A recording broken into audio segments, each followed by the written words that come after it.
قمر کے بعد سورہ رحمان، سبحان اللہ، سورہ فَبِأَيِّ آلَاءِ رَبِّكُمَا تُكَذِّبَانِ۔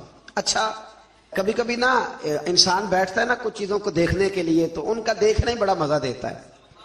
مختلف صورتوں کے نا مختلف فضائل نبی پاک نے بیان فرمائے۔ حضرت علی المرتضیٰ شیر خدا رضی اللہ تعالیٰ عنہ فرماتے ہیں کہ نبی پاک علیہ السلام نے فرمایا ہر چیز کی ایک دلہن ہوتی ہے۔ دلہن بیوی کے معنوں میں نہیں، دلہن سجی ہوئی چیز کو کہتے ہیں، عرب کے اندر دلہن سجی۔ فرمایا ہر چیز کی ایک دلہن ہوتی ہے، تو فرمایا قرآن کی دلہن سورہ رحمان ہے، یہ سجی ہوئی صورت ہے یہ نا۔ اور اللہ بار بار کہتا ہے، بار بار فَبِأَيِّ آلَاءِ رَبِّكُمَا تُكَذِّبَانِ۔ اور انسان تو اپنے رب کی کون کون سی نعمت کو جھٹلائے گا؟ پلٹ کے دیکھ تو صحیح، تو اپنے آپ کو دیکھ لے، اپنی آنکھیں ہی دیکھ لے، اپنا گھر ہی دیکھ لے، تو غور تو کرنا ذرا۔ یہ نا بہت سارے لوگوں کو بڑی دشواری ہوتی ہے، وہ ہر وقت ہاتھ میں رومال پکڑے رہتے ہیں، کہتے ہیں جی میرے منہ سے نا کئی دفعہ قطرہ نکل جاتا ہے تھوک کا، تو کسی کے منہ پہ پڑ جاتا ہے۔ میں ایک تحقیق دیکھ رہا تھا کہ جو لبلبا ہے نا آپ کی زبان کے نیچے، اگر زبان خشک ہو جائے تو کسی کھانے کا مزہ ہی نہ آئے۔ ڈاکٹر کہتے ہیں کہ اتنی قیمتی چیز ہے یہ جو آپ کی زبان تر رہتی ہے کہ یہ سارے ذائقے جو ہیں یہ آپ کو دیتی ہے۔ اگر کبھی زبان پک جائے نا تو اچھی طرح پکی ہوئی چیزیں بھی مزہ کوئی نہیں دیتی، بلکہ جلتی رہتی ہے ہر شے۔ اللہ نے جو بنایا ہے نا، جہاں بنایا ہے کمال ہی بنا دیا ہے۔ اور فرماتے ہیں فَبِأَيِّ آلَاءِ رَبِّكُمَا تُكَذِّبَانِ، اپنے رب کی کون کون سی، تو کہاں جائے گا؟ اور شروع کہاں سے کیا؟ فرمایا الرحمن علم القرآن، فرمایا رحمان نے اپنے حبیب کو قرآن سکھایا ہے۔ حضرت علی فرمایا کرتے تھے کہ میں اگر قرآن کی تفسیر لکھوں تو کئی اونٹ کتابوں کے بھر جائیں، پھر بھی تفسیر ختم۔ ہم پرانی بات نہیں کرتے۔ یہ گجرات میں مفتی احمد یار خان صاحب نعیمی حکیم الامت رحمت اللہ، قرآن مجید کے ایک پارے کی تفسیر لکھی تو پوری ایک جلد بن گئی۔ ابھی پنڈی کے وہ عالم حیات ہیں جو کہتے ہیں کہ ایک پارے کی ایک جلد نہیں، ایک پارے کی تو 3-4 جلدیں بن جاتی ہیں۔ اعلیٰ حضرت فاضل بریلوی سے کسی نے کہا تفسیر لکھے، فرمانے لگے میں لکھوں گا تو پڑھے گا کون؟ فرمایا میں تو سورہ بددعا کی تفسیر لکھوں تو کئی جلدیں بن جائیں۔ اتنا وسیع۔ اور بتائیے یہ وہ لوگ ہیں جنہوں نے استادوں سے قرآن سیکھا ہے، تو جس رسول نے اللہ سے سیکھا ہے، جس نبی نے اللہ سے سیکھا ہے، اس کے آپ کیا صاحب بات کرتے ہیں علم کی، اور آپ ترازو لے کے بیٹھے ہیں، آپ کیسی بات کرتے ہیں؟ میرے محبوب کو رب کہتا ہے میں نے قرآن سکھایا ہے۔ خلق الانسان، فرمایا پہلے قرآن سکھایا ہے، پھر میں نے اس انسان کامل کو دنیا میں پیدا فرمایا ہے۔ علمہ البیان، اور پھر میں نے اسے بیان سکھایا ہے۔ یہ بیان کون سکھاتا ہے؟ یہ قرآن مجید کہہ رہا ہے بیان کون سکھاتا ہے؟ کچھ دوست ایسے ہوتے کہتے فلانا آدمی مقرر ہے جی، تو کیا مقرر آدمی جو ہوتا ہے وہ بالکل فضول آدمی ہوتا ہے؟ اللہ کہتا ہے کہ یہ جو بیان ہے نا یہ بھی میں ہی سکھاتا ہوں، ہر ایک حصے میں ہر نعمت آتی یہ بھی اللہ ہی سکھاتا ہے۔ اور نبی کریم علیہ السلام نے فرمایا بعض بیان جادو ہوتے ہیں، وہ جادو ہی کر جاتے ہیں جی۔ کچھ لوگ ایسے ہوتے ہیں جن کا ایک جملہ انسان سنتا ہے تو ساری زندگی کے لیے کافی ہو جاتا ہے، اللہ تاثیر کی دولت عطا کرتا ہے۔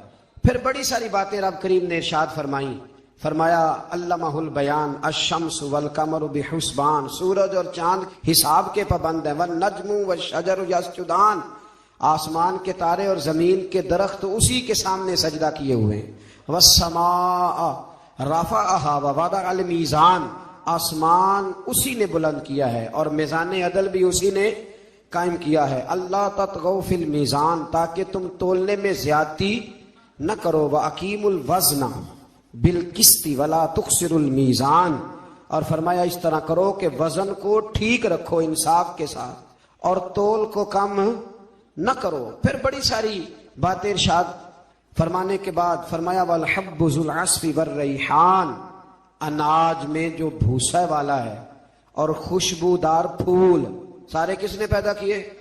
فرمایا فَبِأَيِّ آلَاءِ رَبِّكُمَا تُكَذِّبَانِ، تو تم اپنے رب کی کن کن نعمتوں کو جھٹلاؤ گے؟ فرمایا خلق الانسان من صلصال کالفخار، ہم نے انسان کو بجنے والی ٹھیکری کی مٹی، جو بجنے والی مٹی ہے نا جو خشک ہو جاتی ہے، اس سے پیدا فرمایا۔ وخلق الجان من مارج من نار، اور پیدا کیا جان کو آگ کے خالص شعلے سے۔ فَبِأَيِّ آلَاءِ رَبِّكُمَا تُكَذِّبَانِ، یہ صورت ایسی ہے کہ اس کا ایک ایک لفظ پڑھنے کو دل کرتا ہے. یہ سارا قرآن مجید ہی بڑی بات ہے، لیکن یہ تو صورت جو ہے نا ہمیں اپنا آپ یاد کراتی. بہرحال اللہ تعالیٰ نے بار بار ایک بات کا ذکر فرمایا، اور اسی سورہ مبارکہ میں نا پھر ایک سبق دیا. فرمایا ڈر جاؤ. کیا ملے گا یا اللہ؟ فرمایا اگر تم میرے سامنے کھڑے ہونے سے ڈرو گے نا تو 2 جنتیں دوں گا. وَلِمَنْ خَافَ مَقَامَ رَبِّهِ جَنَّتَانِ. جو اللہ کے سامنے کھڑے ہونے سے ڈرے گا اللہ اسے 2 جنتیں دے گا. ویسے آج کل ڈرتے تو نہیں نا لوگ، ڈر نکل گیا، بس تھوڑا سا برادری سے ڈرتے ہیں، برادری سے تھوڑا سا، زیادہ نہیں، تھوڑا سا رسم و رواج سے ڈرتے ہیں. کچھ لوگ ہیں جو چلو تھوڑا بہت بچوں سے ڈر جاتے ہیں، تھوڑا ہے نا. دنیا داروں سے لوگ ڈرتے ہیں، نہیں ڈرتے تو اللہ سے نہیں ڈرتے جس سے ڈرنا چاہیے. فرمایا جو رب کے سامنے کھڑے ہونے سے ڈرے گا اللہ اسے 2 جنتیں عطا فرمائے گا. پھر اس سے آگے سورۃ الواقعہ شروع ہوتی ہے. حضرت ابن مسعود رضی اللہ تعالیٰ عنہ فرماتے ہیں کہ میں نے نبی پاک صلی اللہ علیہ وسلم کو یہ فرماتے سنا، جو شخص ہر رات کو سورہ واقعہ پڑھے گا اسے ہرگز فاقہ نہیں آئے گا. ہرگز فاقہ نہیں آئے گا. جو رات کو سورہ ہے، پیر صاحب سے بھی تعویذ لینا چاہیے، پر جو تعویذ نبی پاک دے وہ بھی لینے چاہیے. یہ حضور نے تعویذ دیا ہے. میرے اسا فرمایا کرتے تھے کہ یہ ذہن میں رکھ کے پڑھا کرو کہ یہ نبی پاک نے کہا ہے کہ جو سورۃ واقعہ پڑھے گا اس کو کبھی فاقہ. فرمایا یہ ذہن بنا کے پڑھو گے نا، یہ ذہن کہ حضور کے کہنے پہ پڑھ رہا ہوں، تو ہو ہی نہیں سکتا کبھی فاقہ ہے. حضرت عبداللہ ابن مسعود راوی ہے نا اس حدیث کے، تو حضرت عبداللہ ابن مسعود کا اپنا یہ حال تھا کہ جب وہ بڑے بیمار ہو گئے، حضرت عثمان غنی کا دور خلافت تھا، تو ان کی بیٹیاں زیادہ تھیں. حضرت عثمان غنی ان کے گھر تشریف لائے اور فرمانے لگے عبداللہ میں نے فیصلہ کیا کہ مال خزانہ میں سے کچھ تمہیں دے دوں، تمہاری بیٹیاں ہیں. تو آپ فرمانے لگے آپ فکر نہ کریں، میں نے بیٹیوں کو خزانہ دے دیا ہے، میری بیٹیوں کو کوئی تکلیف کبھی نہیں آئے گی. کہا جناب آپ نے کیا خزانہ دے دیا ہے؟ تو حضرت سیدنا عبداللہ ابن مسعود فرمانے لگے میں نے بچیوں کو یاد کرا دیا کہ بیٹے سونے سے پہلے سورۃ واقعہ پڑھ کے سونا، اور میری بیٹیاں میری بات کی پابندی کرتی ہیں، اور یہ رسول پاک کا فرمان ہے کہ جو سورۃ واقعہ پڑھے گا اسے فاقہ نہیں آئے گا. آپ فرمانے لگے تارے جھڑ سکتے ہیں، سورج گر سکتا ہے، چاند جگہ چھوڑ سکتا ہے، پر رسول رحمت کا فرمان غلط نہیں ہو سکتا. تو کیوں نہیں سورۃ واقعہ پڑھتے؟ جب نظر لگ جاتی ہے نا آپ کے کاروبار کو، نظر بھی بہت زیادہ لگتی ہے، تو وہ بھی نہیں لگے گی انشاءاللہ تعالی، اللہ مدد کرے گا. لیکن شرط یہ ہے کہ رات کو سورہ واقعہ ضرور پڑھیں. اس سورہ مبارکہ کے جو مضامین ہیں نا، اس میں اللہ تبارک و تعالیٰ نے ارشاد فرمایا کہ جو لوگ حساب و کتاب کے لیے پیش ہوں گے ان کی 3 قسمیں ہوں گی. ایک تو ہوں گے اصحاب المیمنہ، یعنی اہل سعادت اور اہل خیر لوگ، اور دوسرے فرمایا السابقون المقربون، یہ وہ لوگ ہوں گے جو نیکی کرنے میں سبقت لے جانے والے، آگے نکل جاتے، سابقون المقربون. اور تیسرے فرمایا اصحاب المشأمہ، یہ بد نصیب لوگ ہیں جو جہنم میں جائیں گے. یہ 3 قسم کے لوگ ہوں.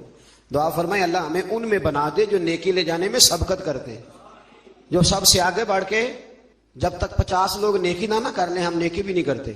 50 بندے نا جب تک نیکی کر لیں، پتہ نہ چل جائے کہ سارے لوگ ادھر جاتے ہیں، تب ہم شروع کرتے ہیں. ویسے بھی آج کل نیکی پہ تو خرچ ہی نہیں ہوتا، آج کل تو ذاتی شہرت پہ، ذاتی تعلقات پہ خرچ ہوتا ہے. افطاریاں تو سیاسی، پارٹیاں تو سیاسی، اور بڑا بڑا عجیب رنگ ہے لوگوں کا. میرج ہال میں افطاری کراؤ، اور اس افطاری میں جو بہترین کام ہوتا ہے وہ تصویر سازی ہوتی ہے، پھر چونکہ ہم نے بڑی کرا کے اپنی بیٹھک میں بھی لگانی ہوتی ہے نا. میں نے پہلے بھی ایک دفعہ آپ کو بتایا تھا کہ یہ کمزوری کا احساس ہے. کمزوری کا احساس کبھی اپنے آپ کو پیدا نہ ہونے دیں. مسلمان اثر قبول کرتا نہیں، مسلمان اثر دیتا ہے، دوسروں پہ چھوڑتا ہے، تو کمزوری سے باہر آئے. اسی سورہ واقعہ کی آیت نمبر 77 سے قرآن عظیم کا ذکر ہے کہ یہ کتاب لوح محفوظ میں ہے، اور اس کتاب کو صرف پاک لوگ ہی چھو سکتے ہیں. قرآن کو ہاتھ کون لگائے گا؟ پاک لوگ. جب تک پاک نہیں ہوگا اس کو ہاتھ. بعض جگہ خواتین کی حالت نہیں ہوتی قرآن مجید کو ہاتھ لگانے والی، تو کہتی ہیں جی نہیں ہمارے لیے درست ہے. آپ کے لیے کیسے درست ہے جی؟ جب اللہ نے مطلق کہہ دیا ہے، مطلق، کہ کوئی ناپاک اس کو ہاتھ نہ لگائے. ہاں بعض جگہ پہ زبانی کچھ چیزیں پڑھنے کی اجازت ہوتی ہے، لیکن قرآن مجید کو یہ قرآن کی نص ہے کہ جو ناپاک ہوگا وہ قرآن مجید کے قریب. بلکہ بڑی مزیدار بات ہے، حضرت عمر فاروق رضی اللہ تعالیٰ عنہ کہتے ہیں کہ میں تو تلوار لے کے معاذ اللہ حضور کو شہید کرنے کے لیے نکلا تھا. تو میں جا رہا تھا دار ارقم کی جانب، تو کسی نے مجھے کہا عمر کہاں جا رہے ہو؟ میں نے کہا میں آج شہید کروں گا، معاذ اللہ قصہ ختم کروں گا. تو کہنے لگے گھر جانا، تیری بہن بھی کلمہ پڑھنے لگ گئی، پہلے اسے تو ختم کر لے. تو حضرت عمر فاروق فرماتے ہیں جب میں وہاں آیا تو میری بہن اور میرا بہنوئی گھر میں چھپ کے قرآن مجید پڑھ رہے تھے، چھپ کے. میں نے دستک دی، اب دستک دی، بہن بولی کون ہے؟ میں نے کہا عمر بن خطاب ہوں. جلدی سے اس نے قرآن مجید کے صفحے سمیٹے اوپر کسی جگہ پہ رکھے، دروازہ کھولا تو میں نے بہن اور بہنوئی کو مارنا شروع کیا، بڑا مارا. تو کہتے ہیں میں نے بہن کو مارا تو خون نکلا اس کے سر سے. تو کہنے لگی عمر جتنا تیرا دل کرتا ہے تو مار، جس باپ کی صلب سے تو ہے میں بھی وہیں سے ہوں، جس ماں کا تو نے دودھ پیا میں نے بھی اسی کا پیا ہے. اب میں مصطفیٰ کا کلمہ پڑھ گئی ہوں، اب کسی کے مائی کے لال میں یہ طاقت نہیں کہ مجھ سے کلمہ چھڑا سکے. جناب عمر فرماتے ہیں، جو بات ہمارے مضمون کی ہے اس کو سمجھیے گا. جناب عمر فرماتے ہیں، حضرت عمر کہتے ہیں کہ میں پورے جلال میں غصے میں تھا. میں نے اپنی بہن سے کہا چل دکھا پھر مجھے کیا پڑھ رہی تھی. کہتے ہیں اس حال میں بھی میری بہن نے کیا کہا، کہنے لگی تجھے نہیں دکھا سکتی، تو مشرک ہے، مشرک نجس ہوتے، جا پہلے وضو کر کے آ، غسل کر کے آ، یہ اللہ کی کتاب ہے، اسے وہی ہاتھ لگا سکتا ہے جو پاک صاف ہوتا ہے. اس حال میں بھی جب میں مار رہا ہوں، فرماتے میں غسل کر کے آیا تو پھر بہن نے مجھے قرآن مجید سنایا، اور پھر جب میں نے سنا تو میں نے کہا پھر مجھے لے جاؤ وہاں، کروں آیا سا مار مقامنے نو، ہن مینو مار دے لے چلو، متے عمر دی عمر برباد ہوئے. کروں آیا سا میں مار مقامنے نو، ہن مینو مار دے لے چلو، متے عمر دی عمر برباد ہوئے، جتھے عمر سوار دے لے چلو. جتھے بعض شاعر جو ہوتے ہیں نا ردیف قافیہ ان کا بڑا شاندار ہوتا ہے، تو انہوں نے بھی عمر اسم کے لحاظ سے بھی اور عمر اس کے معنی کے لحاظ سے بڑا اچھا استعمال کیا. موقع نہیں ورنہ اس پر کوئی بات کرتا. تو اس میں اللہ تبارک و تعالیٰ نے کہا کہ ناپاک آدمی قرآن مجید کو ہاتھ نہ لگائے. آیت نمبر 83 سے روح کے نکلتے وقت مرنے والے اور قریب لوگوں کی بے بسی کا ذکر کرتے ہوئے فرمایا تم اس روح کو لوٹاتے کیوں نہیں اگر تم سچے ہو. یعنی بتانا یہ چاہ رہا ہے رب کریم کا قرآن، اللہ کا قرآن یہ فرماتا ہے کہ تم چاہو بھی تو اس روح کو لوٹا سکتے، یہ تمہاری بے بسی ہے. تو اگر مرتے وقت رب کے سامنے بے بس ہونا ہے تو آج کیوں نہیں ہو جاتے؟ آج بے بس ہو جاؤ کو یا اللہ جیسے تو کہے گا ویسے ہم کریں گے. لیکن جب تک روح ہوتی ہے تب تک انسان ماننے کو تیار نہیں ہوتا. اللہ تعالی ہمیں ماننے والوں میں شامل فرمائے. آگے سورہ حدید شروع ہوتی ہے. قرآن مجید کی اس سورہ مبارکہ میں نا اللہ تبارک و تعالیٰ نے صحابہ کرام کے مابین درجات میں جو فضیلت ہے اس کے مختلف مدارج کو بیان کیا. یہ بڑی سمجھنے والی بات ہے. مختلف مدارج. ایک طبقہ صحابہ کا وہ ہے جو اعلان نبوت کے فوراً بعد ایمان لایا، یہ پہلا درجہ ہے. جو اعلان نبوت کے فوراً بعد یعنی ہجرت سے سکھوں کے دور کے جو یار ہوتے ہیں نا وہ بہت زیادہ ہوتے ہیں، لیکن جو تنہائیوں کا سجن ہوتا ہے اسے کبھی نہیں بھولنا چاہیے. اللہ نے یہ درجات بیان کیے. فرمایا جو اعلان نبوت کے فوراً بعد انہوں نے کلمہ پڑھا ایک طبقہ وہ ہے. پھر ایک سنگ میل وہ ہے کہ مسلمانوں کی تعداد 40 تھی. پھر ایک سنگ میل ہجرت کا ہے کہ ہجرت سے پہلے اور بعد میں ایمان لانے والے. پھر ایک سنگ میل غزوہ بدر کا ہے. غزوہ بدر وہ ہیں جن کی اللہ نے سب کی فضیلت بیان فرمائی. فرمایا وہ بھی ایک درجے والی جماعت ہے. اہل بدر کے لیے اللہ تعالیٰ نے مغفرت کا اعلان فرمایا. ایک سنگ میل صلح حدیبیہ سے اللہ تعالیٰ نے اس موقع پر موجود تمام صحابہ کو اپنی رضامندی کی سند عطا فرمائی، وہ کل ہم پڑھ کے آئے. اور پھر ایک سنگ میل فتح مکہ کا ہے جس کا اس صورت میں ذکر کیا گیا ہے. فتح مکہ کے بعد جنہوں نے کلمہ پڑھا وہ آخری سنگ میل ہے. آخر میں ان کے مدارج بیان ہوئے. لیکن رب کریم نے فرمایا یہ سارے ہی میرے محبوب کے غلام ہیں اور میں نے سب کے ساتھ ہی خیر کا وعدہ فرما لیا ہے. کچھ لوگوں کو بڑی پریشانی ہے جی فلانے نے فتح مکہ کے بعد کلمہ پڑھا ہے. یہ بڑا خاص مسئلہ ہے. ہمارے زمانے میں بڑا عجیب معاملہ ہے. جن کا کفر ثابت ہے لوگ ان کا اسلام ثابت کرنے کی کوشش کرتے ہیں، اور جن کا اسلام ثابت ہے ان کا کفر ثابت کرنے کی کوشش کرتے ہیں. بڑی عجیب و غریب منطق ہے، فلسفہ ہے لوگوں کا، اور لوگ اس چکر میں پڑے ہوئے ہیں. کہتے ہیں جی فلاں صحابی جو ہیں وہ فتح مکہ کے بعد مسلمان ہوئے. تو میں نے کہا جب نبی پاک نے ان کا مسلمان ہونا قبول کر لیا تو تمہیں کیا اعتراض ہے؟ بھائی اللہ تعالیٰ نے دلوں کا حال تو اپنے پاس رکھا، اور اگر دیا تو اپنے محبوب کو خبر دی. تو ایک شخص کلمہ پڑھنے آیا رسول کریم کی بارگاہ میں، کلمہ پڑھنے آئے. حضور نے اس کا کلمہ پڑھنا قبول کیا. چاہیے تھا نا حضور کہتے کہ تو جا، تو اوپر اوپر سے پڑھ رہا ہے، اب تلوار سے بچنے کے لیے پڑھ رہا ہے، کہنا چاہیے تھا نا. لیکن حضور نے کہا. تو جب نبی پاک نے قبول کر لیا تو آج لوگوں کو کیا اعتراض ہے؟ آج لوگوں کو کیا اعتراض ہے؟ بڑے بڑے عجیب معاملات ہیں. کہتے ہیں جی فلاں صحابی تھے وہ ٹھیک نہیں تھے. تو میں نے کہا جب امام حسن ان سے صلح کر رہے ہیں تو زیادہ پیارا ہے حضرت علی کا کہ امام حسن زیادہ پیارے تھے؟ اور صحیح بخاری کی حدیث ہے، نبی پاک نے امام حسن کو اپنے ساتھ ممبر پہ بٹھا کے فرمایا یہ میرا بیٹا حسن سید ہے، جب مسلمانوں کی 2 جماعتیں لڑیں گی تو یہ صلح کرا دے گا۔ تو یہ مسلمانوں کی 2 جماعتوں کا لفظ کہہ کے تو نبی پاک نے انہیں مسلمان کہا ہے، تجھے کیا مسئلہ ہے بھائی؟ یہ الگ بات ہے کہ مولا علی کی فضیلت کو کوئی پہنچ نہیں سکتا، حضرت علی کی فضیلت، شیر خدا مولا کائنات حضرت علی المرتضیٰ۔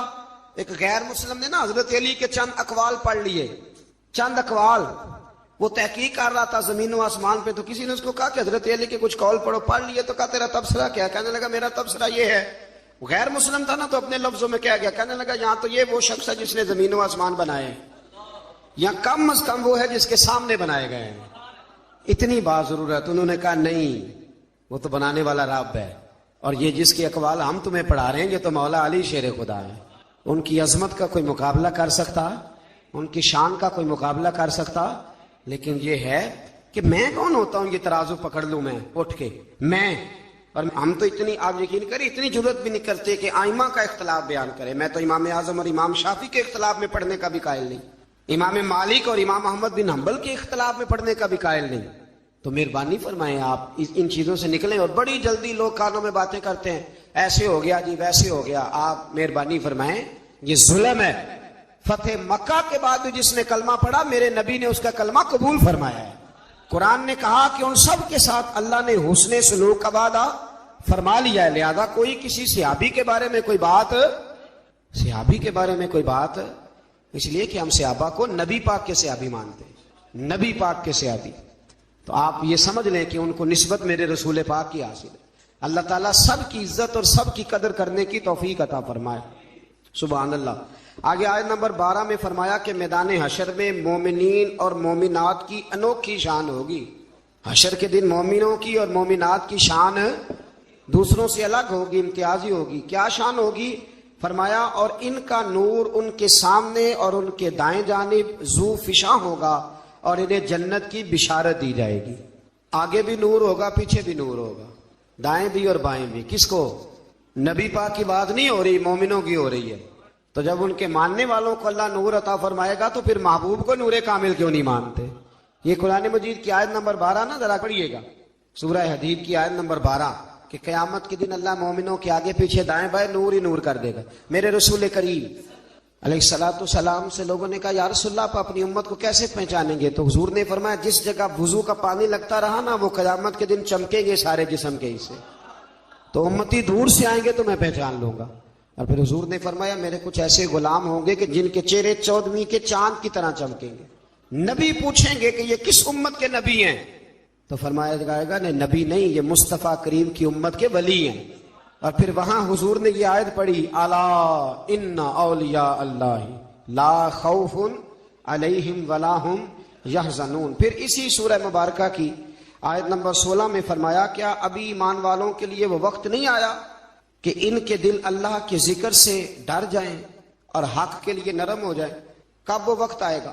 جب ایمان والوں کا دل اللہ کے ذکر سے ڈر جائے، نرم ہو جائے۔ قرآن مجید نے کہا وَإِذَا تُلِيَتْ عَلَيْهِمْ آيَاتُهُ زَادَتْهُمْ ایمانا، جب مومنوں پر اللہ کی آیتیں پڑھی جاتی ہیں تو ان کا ایمان مضبوط ہو جاتا ہے۔ وقت کب آئے گا جب ایک آیت سن کے آپ یقین کرتے ہیں کہ صحابہ قرآن سن کے کچھ ایسے تھے جن کی روح ہی پرواز کر گئی، قرآن مجید سن کے روح پرواز کر گئی۔ آج وہ وقت کب آئے گا جب اللہ کا ذکر ہو؟ جب امام اعظم ابو حنیفہ نہ گزر رہے تھے تو ایک نوجوان بھی گزر رہا تھا، تو امام صاحب کا پیر اس نوجوان کے پیر پہ آ گیا تو کہنے لگا آپ نے مرنا نہیں، قبر میں نہیں جانا۔ اس نے یہ لفظ کہے تو امام صاحب بے ہوش ہو کے گر پڑے۔ کئی گھنٹے کے بعد ہوش آئی تو لوگوں نے کہا حضور یہ کیا ہوا؟ فرمانے لگے تم نے دیکھا نہیں وہ مجھے اللہ کے سامنے پیش ہونے کی یاد دلا رہا تھا۔ جب اس نے کہا ہے کہ آپ نے قیامت میں پیش نہیں ہونا تو میری آنکھوں کے سامنے منظر آ گیا تھا۔ یہاں کتنی آیتیں پڑھی جاتی ہیں، حدیثیں پڑھی جاتی ہیں، بزرگوں کی باتیں بتائی جاتی ہیں، لیکن بس ٹھیک ہے لوگ توجہ نہیں کرتے۔ اللہ فرماتے کب وقت آئے گا جب تمہارے دل ڈر جائیں۔ آیت نمبر 20 میں دنیا کے مال و دولت کو، دنیا کی زیب و زینت کی ناپائیداری کو بیان کیا اور فرمایا اپنے رب کی مغفرت کی جانب دوڑے چلے آؤ اور اس کی جنت کی طرف پیش قدمی کرو جس کی وسعت آسمان اور زمین کی مثل ہے، اور جو اللہ اور اس کے رسول صلی اللہ علیہ وسلم پر ایمان لانے والوں کے لیے تیار کی گئی ہے، اس کی طرف دوڑ کے آؤ۔ دنیا کی زیب و زینت جو ہے نا ایک وقت کے لیے ہے. ایک وقت ایسا بھی انسان پہ آتا ہے کہ جب اس کے پاس سہولیات ہوتی ہیں پر کھانے کی پوزیشن نہیں ہوتی، پیسے ہوتے ہیں پر وہ کھا نہیں سکتا، پہن نہیں سکتا. تو یہ دنیا کی جو زیب و زینت ہے نا یہ بڑی عارضی سی ہے. ہمارا مزاج بن گیا ہے کہ ہر وقت اپنے آپ کو، اپنی برادری کو، اپنے نام کو، اپنے قبیلے کو، اپنے آپ کو سنوارنے پہ لگے رہتے ہیں. تھوڑا سا اس سے نکلیں، جنت سنوارنے کی بھی تھوڑی تیاری کریں.